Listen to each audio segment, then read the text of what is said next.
is everybody today? Very good. Great. Welcome. Welcome to the David Oppenheim concert series. I mentioned this when I'm speaking to some Adler youth folk here, and also to NYU first year, right? For the majority of your NYU first year. And I spoke about this concert when we did orientation. Do you remember?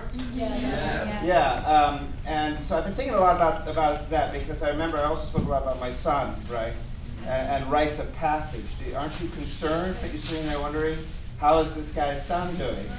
Remember I told you how scared he was? Yeah. Well, I think he has turned a corner. I think he's turned a corner.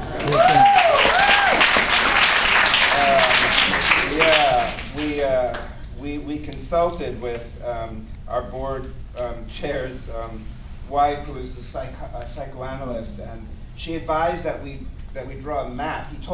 He was terrified of going to the lunchroom and of going to gym and just any kind of transitions. He would burst out crying, and he was really terrified and living in terror. So we drew a map, and we drew where all the grown-ups are on that map, and he put bodies on these. We just had like little round, like dots, and he drew bodies on them,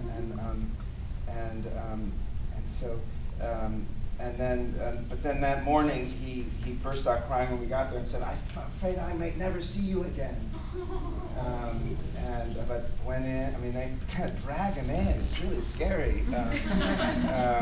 And then this morning, I took him alone, which I think actually, he walked in this morning. And then we had a meeting this afternoon with his teachers, and they said there's just been a huge transformation. But rites of passage. So what we're doing here, this is part of the orientation, and I would really like to suggest to present to you as a rite of passage. A gentleman came to me who's named Kevin Bott, and he talked to me about a method for the problem of the reduction of recidivism, which is to say, people who get arrested end up getting rearrested, the reduction of recidivism. And he talked about his insight has to do with an application of theater for the purpose of the reduction of recidivism, of people going back to jail.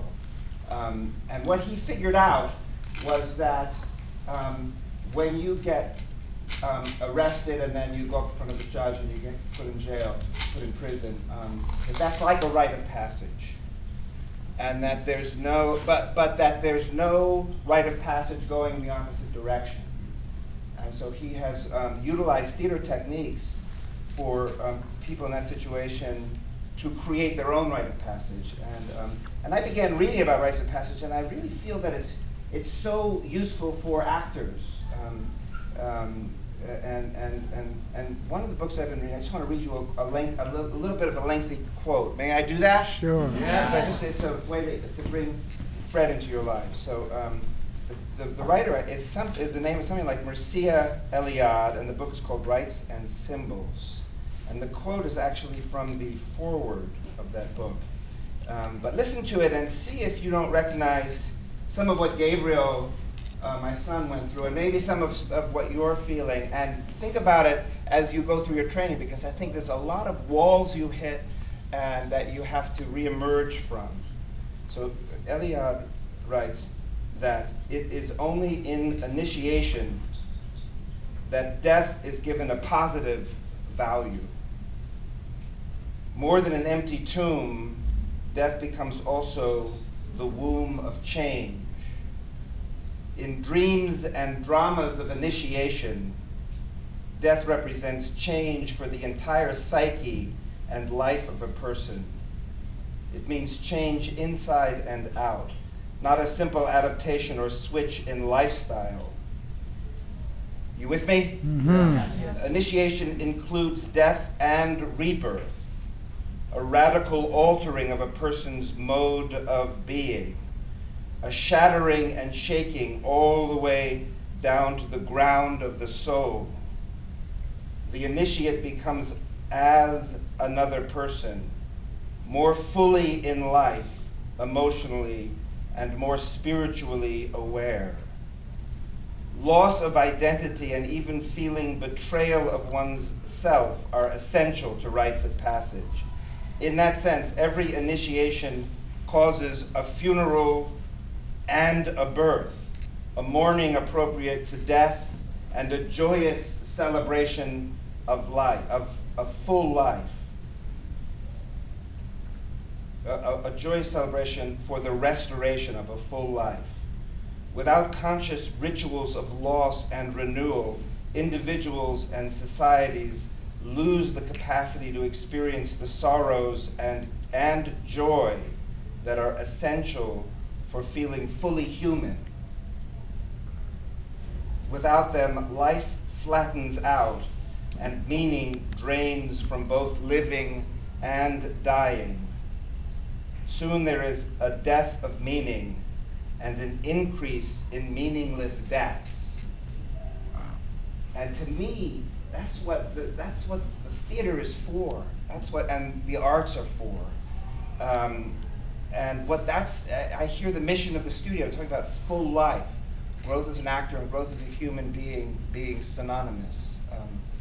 And the purpose of theater, and I'd like to present to you a great artist, great human being, Fred Johnson, as a guide into that kind of reality, into the spirit of the mission of the Stella Adler studio. Ladies and gentlemen, please welcome Fred Johnson.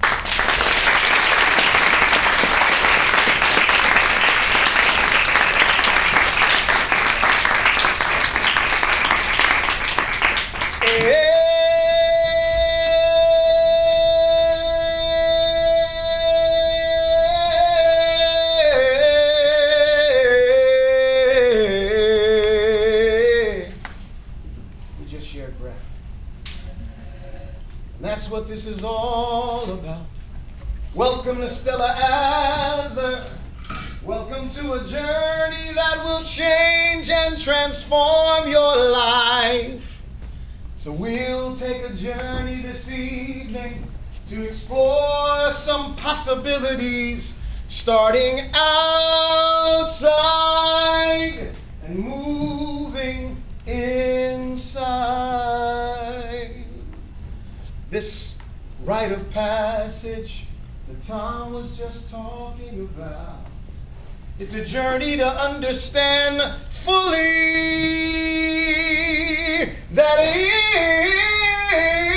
if I start right here on the ether of my breath, then I can be, know, and share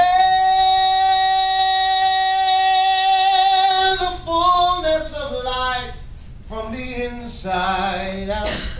So this evening, for a little while, my new friends, we'll take an inside-out journey and look at the things that we share in common, even as I look into each one of your eyes and see someone divine. That's right. That's what I said. Someone divinely talented, divinely beautiful, divinely inquisitive, divinely saying, what is he talking about? So welcome to this evening's journey. We'll begin with one of my best friends.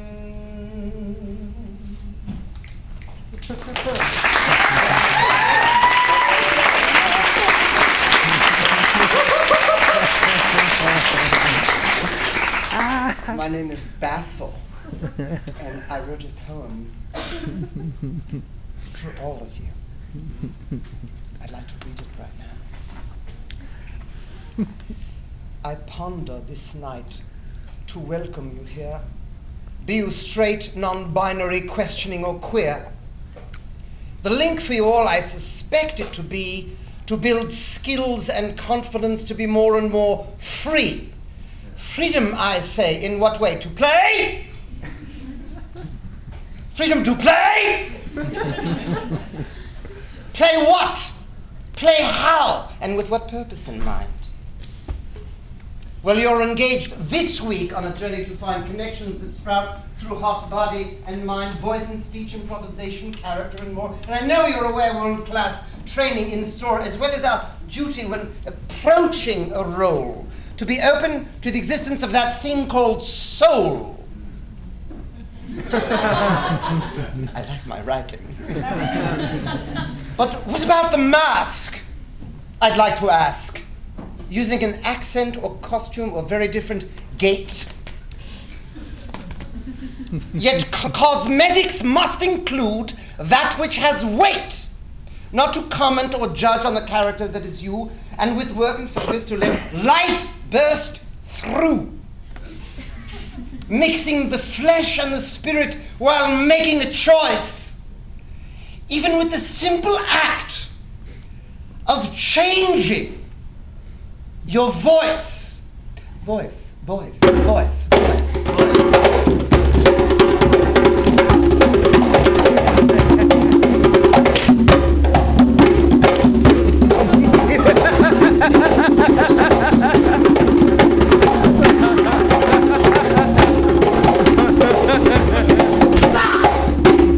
No, stop! Yo,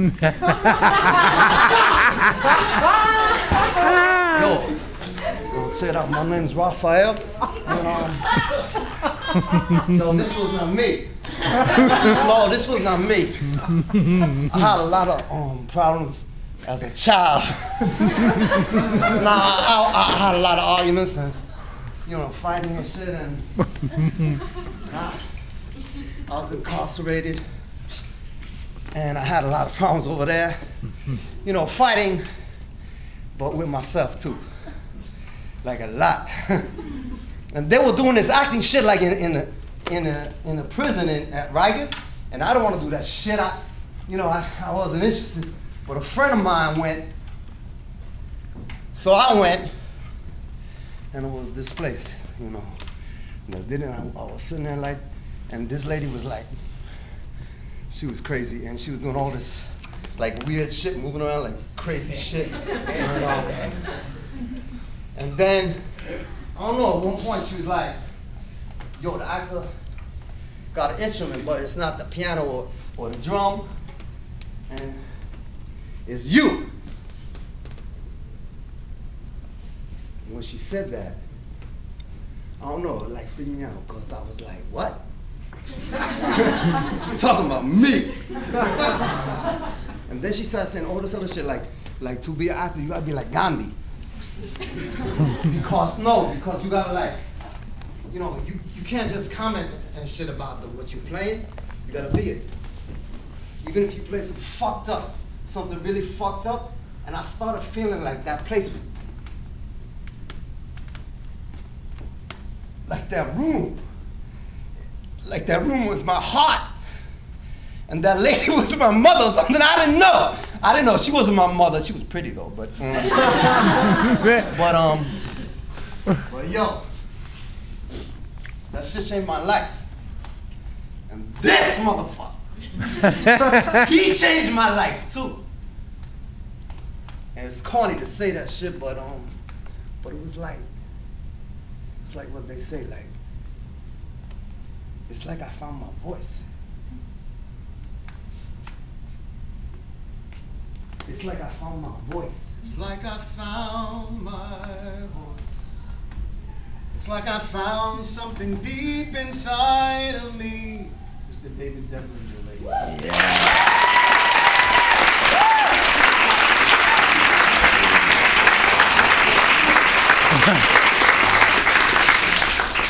These two amazing musicians here in front of you are gentlemen that are masterful at what they do. They're masterful at a very unique surrender. They're some of the finest human beings that I've ever met, and I'm not just saying that because I didn't pay them as much as I said I would. They're really, really, really, really heart-centered human beings. Mr. Victor Cien on Mr. Ron McBee.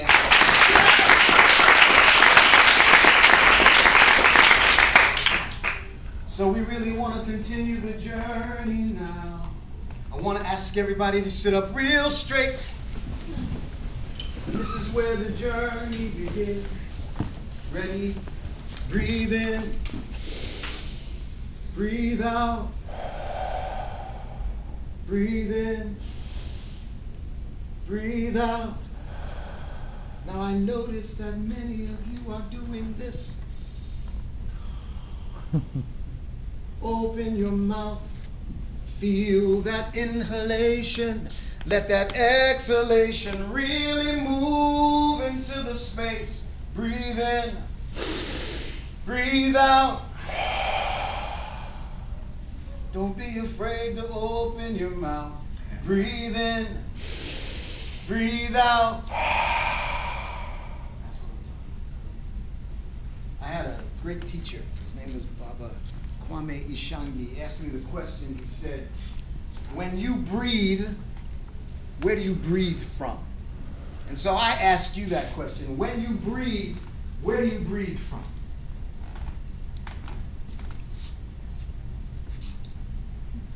Your diaphragm. Your diaphragm, of course, right? Who else? Yeah? When you breathe, where do you? Yes. Ribs.